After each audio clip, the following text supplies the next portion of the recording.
बर्तमान जाना आम मकर राशि विषय मकर राशि प्रथम आपको जो कही आप प्रथम कही जो दिन नुआ वर्ष हो से दिन हूँ 1/1/2025 पौष मास शुक्ल पक्ष द्वितीया बुधवार एवं राशि नक्षत्र हूँ 21/10 मकर राशि।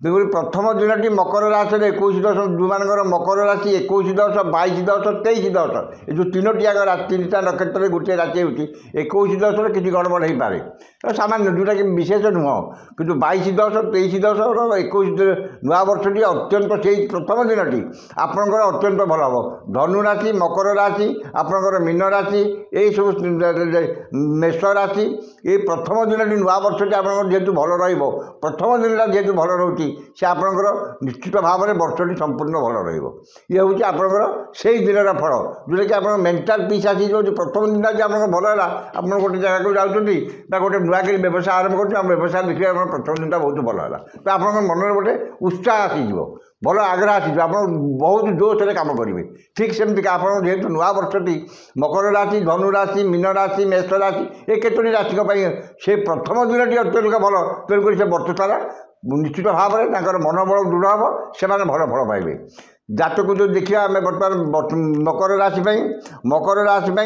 14/5/2025 पर्यंत बृहस्पति पंचम शनि रही आपणकर 29/3 पर्यंत द्वितीय राहु होती तृतीय 18/5 पर्यंत एवं केतु होती पंचम केतु होती आपणकर नवम ये रही आपणकर ता भितर कौन ना बृहस्पति आपंकर पंचम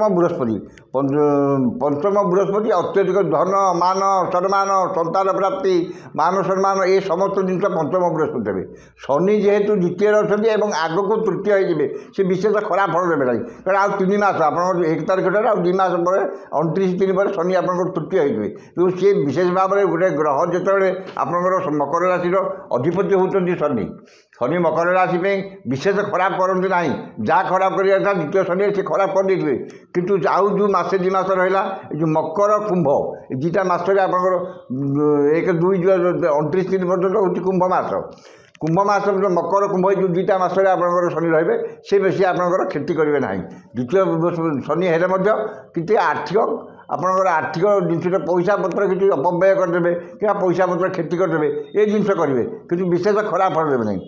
राहु रही आपंकर तृतीय एवं केतु रही आपंकर नवम तेणुक 29/14/5 पर्यंत जातकर अत्यंत भल समय किसी असुविधा नहीं व्यवसाय माने उत्तम व्यवसाय करेंगे भल रोजगार करेंगे जगह भूमि स्वर्ण अलंकार जानवाहन आकु क्रय करेंगे कि कौन नूतन गृह निर्माण आरंभ करेंगे एवं नूतन व्यवसाय आरंभ करेंगे ये सब जिन आरंभ कर व्यवसाय शाखा बढ़ाया उद्यम करेंगे कि नूतन व्यवसाय तृप्तिबद्ध हे आर्थिक स्थिति में उन्नति आसो एवं किसी संचय करेंगे जो पैसा आप जो पंचम बृहस्पति किसी मात्रा संचय कर सहायक हे। गृहिणी माने जो माने कर्मजीवी माने जो माने सरकारी क्षेत्र में चाकरी करछन्ति से यश सम्मान सामाजिक प्रतिष्ठा सहकर्मी सहयोग पदस्थ अधिकारी कृपा मान सम्मान ये समस्त वृद्धि पाइब एवं जहाँ कम कले बड़े समस्त संतुष्ट हे और से घर पशु जमी से एंट्रांस करेंगे आपंकर से निज कर्मस्थान को देखिए आपण ग्रह मुहर मुखमंडल ग्रह माने जिते खराब पड़ जाती विशेषकर शनि और बृहस्पति आप देखिए मुहर जो आकृतिटा आप गोटे ग्लेजिंगनेस आसो ना मुहर गोटे ग्लेज आसो ना ये जो बृहस्पति आपंकर रही पंचम बृहस्पति द्वितीय शनि थे आगू जेहेतु तृतीय विशेष खराब ना तेणुक आपंकर ये जो फास्ट आपंकर अपीयरान्स आप जो देखीदेव आप हस हस मुँह देखिए आप गोटे ये करेंगे से जिते रागी थे शत्रुटा हेल्ले से आप मित्र हो आप किसी कहीपर जो लोक धरतु आप गोटे रागिक आसी कौन कह कि आटाक कर कि कौन आज भर की चारिपद कहनी बिगिड़ के आसो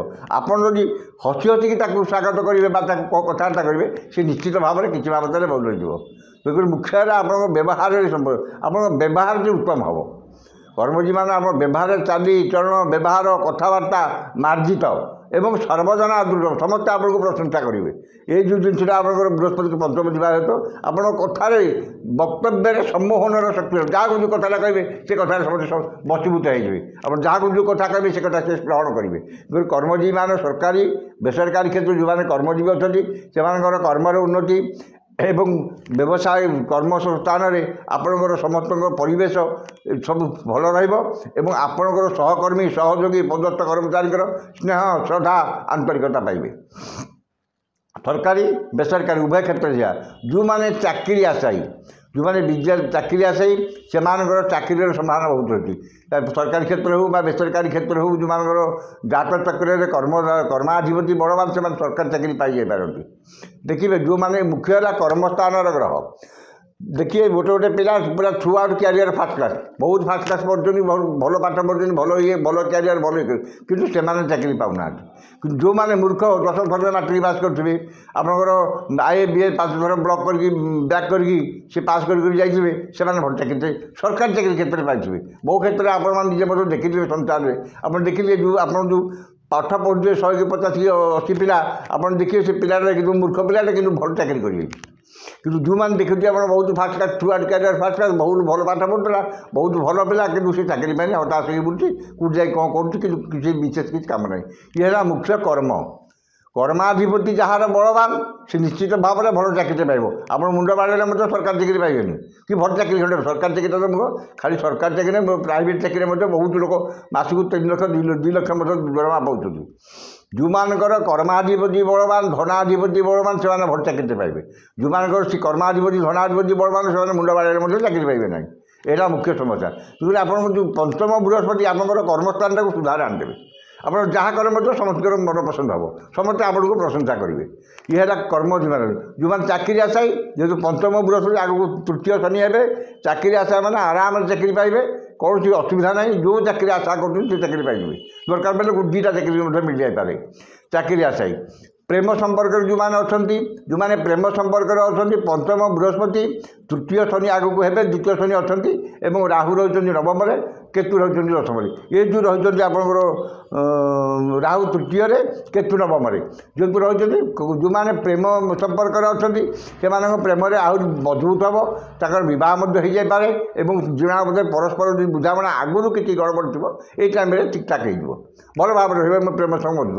ବୈବାହିକ ଆସି ଯେଉଁମାନେ ବିବାହ କର୍ମ ହୋଇପାରିଲେ ସେମାନେ ବିବାହ କର୍ମ ଏଇ 2025 ଭିତରେ ନିଶ୍ଚିତ ଭାବରେ ହେଇଯିବ। ଯଦି ଜାତକରେ ମଙ୍ଗଳ ଦୋଷ ନଥାଏ କିମ୍ବା ସପ୍ତମାଧିପତି ଦୋଷଯୁକ୍ତ ନଥାଏ ବିବାହ ହେଇଯିବ। କାରଣ ବିବାହରେ ଆପଣଙ୍କର ମୁଖ୍ୟ ହେଲା ବୃହସ୍ପତି ଶୁଦ୍ଧି। ସମସ୍ତେ ପଚାରୁଛି ଆପଣ ଦେଖିଥିବେ ଗୁରୁ ଶୁଦ୍ଧି ଅଛି ନା ନାହିଁ ପିଲାଟିର ମୁଖ୍ୟ ହେଲା ଗୁରୁ ଶୁଦ୍ଧି ଯେହେତୁ ବୃହସ୍ପତି ପଞ୍ଚମରେ ରହୁଛନ୍ତି ଆଗକୁ କେତେ ଦିନ ପାଇଁ ଷଷ୍ଠ ହେବେ ପୁଣି ପଞ୍ଚମକୁ ଆସିବେ ତେଣୁକରି ବୃହସ୍ପତି କିଛି ଅସୁବିଧା ନାହାନ୍ତି ଆପଣଙ୍କର ଭଲ ହେବେ କିଛି ଅସୁବିଧା ନାହିଁ। ତେଣୁକରି ବିବାହ ଯେଉଁମାନେ ବୈବାହିକ ଆସିବେ ବିବାହ କର୍ମ ହେବ। ଗୃହିଣୀମାନେ ଯଶସ୍ୱୀ ହେବେ ତାଙ୍କ କର୍ମଟା ସମସ୍ତଙ୍କର ମନ ପସନ୍ଦ ହେବ। ମାନ ସମ୍ମାନ ସନ୍ତାନମାନେ ବାପା ମା ଶାଶୁ ଶ୍ୱଶୁର ଯାଆ ଦିଅର ଦେଢ଼ଶୁର ସନ୍ତାନ ସ୍ୱାମୀ ସମସ୍ତେ ଆପଣଙ୍କୁ ପ୍ରଶଂସାରେ ସତମୁଖ ହେବେ। ଆପଣ ଯେଉଁ କାମଟା କରିବେ ତାଙ୍କୁ ଭଲ ଲାଗିବ। ଆପଣ ଯାହା ଖାଇବାକୁ ଦେବେ ସେମାନେ ଆପଣ ଲୁଣିଆ କରୁଥିଲେ ମଧ୍ୟ ତାଙ୍କୁ ଭଲ ଲାଗିବ। ଇଏ ହେଉଛି ଆପଣଙ୍କର ଯେଉଁ ଗୃହିଣୀମାନେ ଅତ୍ୟଧିକ ଶୁଭ ଫଳ ପାଇବେ।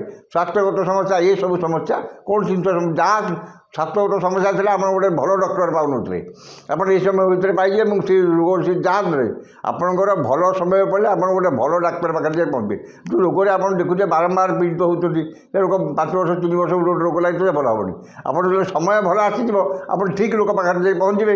ସେ ଆପଣଙ୍କର ଲକ୍ଷ ଲକ୍ଷ ଟଙ୍କାର ମେଡ଼ିସିନ ଆପଣଙ୍କ କାମ କରିବନି ଗୋଟେ ଦୁବ ଘାସରେ ଆପଣଙ୍କ ରୋଗ ଭଲ ହେଇଯିବ। ଆପଣ ଦେଖିଥିବେ ବହୁତ ଲୋକଙ୍କୁ ଦେଖିଥିବେ ବହୁତ କଥା ବି ଆପଣ ଶୁଣିଥିବେ। ସମୟ ହେଲା ମୁଖ୍ୟବାନ ସମୟ ବଳବାନ ଭାଗ୍ୟଂ ଫଳତି ସର୍ବତ୍ରଂ ନ ଚ ବିଦ୍ୟା ନ ଚ ପୌରୁଷଂ। ଭାଗ୍ୟ ହେଲା ବଳବାନ କେହି ଗ୍ରହ କେହି ଦେବତା ହାନି ଲାଭ ଏମାନେ କେହି ମୁଖ୍ୟ ହେଲା ଭାଗ୍ୟ ଯଦି ବଳବାନ ଆପଣଙ୍କର ସମସ୍ତ ଆପଣଙ୍କର ପଛରେ ଯାଇଛନ୍ତି। ଭାଗ୍ୟ ଖରାପ ଆପଣଙ୍କ ପଡ଼ିଲା ଆପଣ କେତେ ବଡ଼ ପୌରୁଷ ଲୋକ ହେଲେ ମଧ୍ୟ କେତେ ବଡ଼ ଜ୍ଞାନୀ ଗୁଣୀ ଲୋକ ହେଲେ ମଧ୍ୟ ଆପଣଙ୍କର ସମସ୍ତ କ୍ଷେତ୍ରରେ ଅସୁବିଧା ହେବ। ସମୟ ଯେହେତୁ ଆପଣଙ୍କର ସମୟ ବହୁତ ଭଲ ଅଛି ଆପଣ ଯାହା କରିବେ ତାହା ହେବ। ଏଇଟା ହେଉଛି ମୁଖ୍ୟ କଥା। ମକର ରାଶିର କୌଣସି ପ୍ରତିକାରର ଆବଶ୍ୟକତା ନାହିଁ ସେମାନେ ପ୍ରତିକାର କରିବା ଆବଶ୍ୟକ ନାହିଁ। ଯଦି କିଛି ଆପଣ ଷଷ୍ଠ ବୃହସ୍ପତି ଆସିଲା ପରେ ଯଦି ଆପଣ 2-3 ମାସ ଯଦି କିଛି ଅସୁବିଧା ଭୋଗ କରନ୍ତି ତାହେଲେ ବୃହସ୍ପତିଙ୍କ ପାଇଁ ଆପଣଙ୍କ ଯନ୍ତ୍ର କିମ୍ବା କବଚ ଧାରଣ କରି ମନ୍ତ୍ର ପଢ଼ିପାରନ୍ତି ନ ପଢ଼ିଲେ ମଧ୍ୟ କିଛି ଅସୁବିଧା ହେବନି। ମକର ରାଶିର ବ୍ୟକ୍ତିମାନଙ୍କ ପାଇଁ କୌଣସି ଏଇ ଯେଉଁ ଗୋଚର ଫଳ ପାଇଁ ଜାତକରେ ସମସ୍ୟା ଥିଲେ ଆପଣ କରିପାରନ୍ତି, ମୁଁ ମନା କରିପାରୁନି, କିନ୍ତୁ ଗୋଚର ଫଳ ପାଇଁ ଆପଣଙ୍କର ପ୍ରତିକାରର ଆବଶ୍ୟକତା ନାହିଁ। ଯଦି ଆପଣ ଯେଉଁ 14/5 ପରଠାରୁ ଯଦି ବୃହସ୍ପତି ଷଷ୍ଠ ହେଲା ପରେ ରହିବେ, ଆପଣଙ୍କର 5 ମାସ ପର୍ଯ୍ୟନ୍ତ ରହିବେ, ସେଥିରେ ଯଦି ଆପଣଙ୍କର ଦେହ ପା ଖରାପ ହୁଏ କିମ୍ବା ଶତ୍ରୁବୁଦ୍ଧି ଘଟନ୍ତି କ'ଣ ଘଟନ୍ତି, ତେବେ ବୃହସ୍ପତିଙ୍କର ଯନ୍ତ୍ର କିମ୍ବା କବଚ କିମ୍ବା ବ୍ରହ୍ମଜ ଚିତ୍ରକୁ ଆଣିକି ଧାରଣ କରିବେ ଏବଂ କର୍କଟ ଲଗ୍ନରେ ଧାରଣ କରିବେ, ଶୋଧନ ସଂସ୍କାର ପ୍ରାଣ ପ୍ରତିଷ୍ଠା କରିବେ ଏବଂ ବୃହସ୍ପତିଙ୍କ ମନ୍ତ୍ରକୁ ପଢ଼ିବେ। ଏ ଯେଉଁ ସମସ୍ୟାଟା ଆପଣଙ୍କର ରୋଗ ଋଣ ଶତ୍ରୁବୁଦ୍ଧି ଯେଉଁ 5 ମାସ ମେ ରହିଛି, ମେ ମାସଠାରୁ ଅକ୍ଟୋବର ମାସ ପର୍ଯ୍ୟନ୍ତ ସେ ସମସ୍ୟାଟା ଆପଣଙ୍କର ଦୂର ହୋଇଯିବ। ଆପଣ ଆଉ କୌଣସି ଜିନିଷରେ ଆପଣ ଅବସ୍ଥାକଲ ପାଇବେନି।